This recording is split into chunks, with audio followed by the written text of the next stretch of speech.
भवद्भक्तिस्तावत् प्रमुखमधुरा त्वत्गुणरसा किमप्यारूढा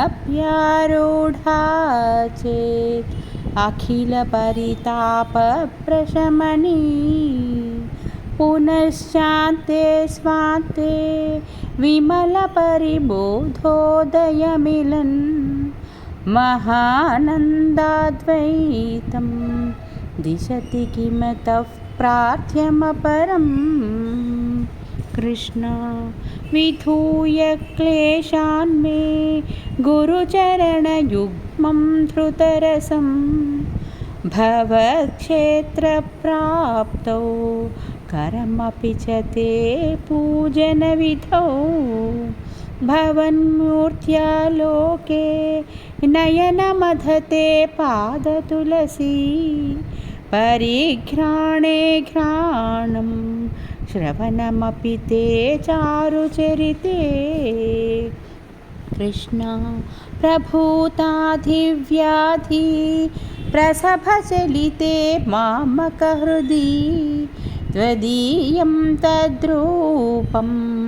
परमरसचिद्रूपमुदीयात् उदञ्चद्रोमाञ्चो गलितबहुहर्षाश्रुनिवहो यथा विस्मर्यासं दुरुपशमपीडापरिभवान् कृष्ण मरुद्गेहाधीश त्वयि खलु वराञ्चोऽपि सुखिनो भवत्स्नेही सोऽहं सुबहुपरितप्ये च किमिदम्